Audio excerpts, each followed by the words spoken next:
Hi everybody. I wanted to talk a little bit about the way that philosophy applies to the discussion that we're having this week on online friendships.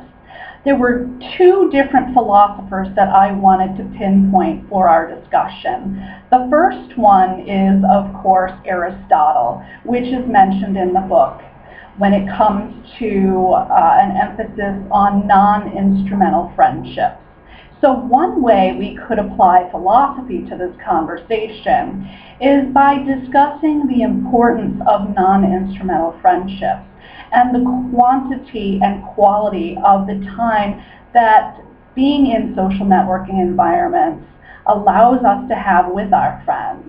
Now, we all lead very busy lives, and it's really hard to get together face to face. And so Facebook, Twitter, other social networking sites, those allow us to spend more time with people that we already know in real time.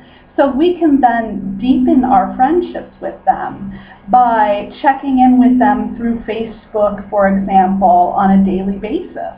I know that when I can't connect with my friends from week to week because of my busy schedule, I do at least try to check in with them through the chat site on Facebook and say hello, and this deepens our friendship. But we already know each other in the real world, and I think that's important, and definitely the chapter speaks to that importance. The other thing that I wanted to mention is something that's talked about beginning on page 111 of the text. It's called Life in Cyberspace, and it goes through some examples of what's called a paradigm shift.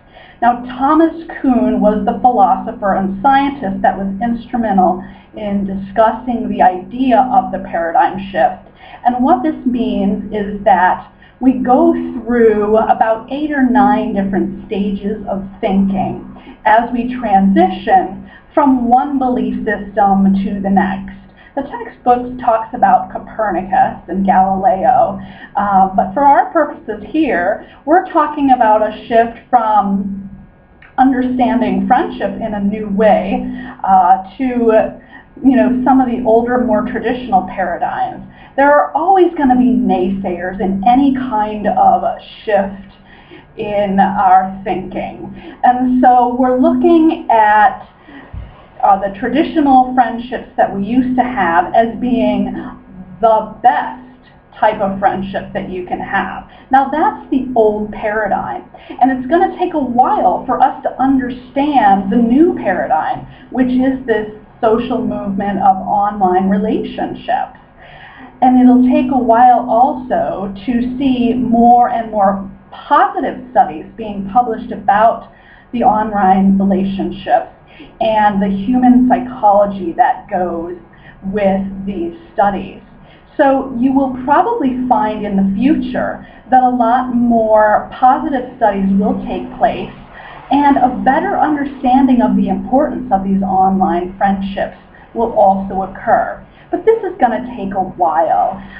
Thomas Kuhn discusses, that it can take sometimes hundreds of years for these movements or shifts in thinking. So if you wanted to know a little bit about Thomas Kuhn's ideas and the way that paradigms shift, you can refer to his book called The Structure of Scientific Revolutions.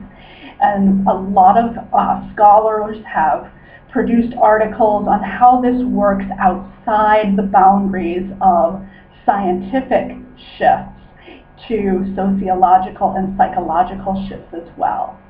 So those are the two things that I wanted to highlight about the way of applying philosophy to our discussion this week. I hope you enjoy, and feel free to respond to my video if you wish to, and make some further comments. Thanks.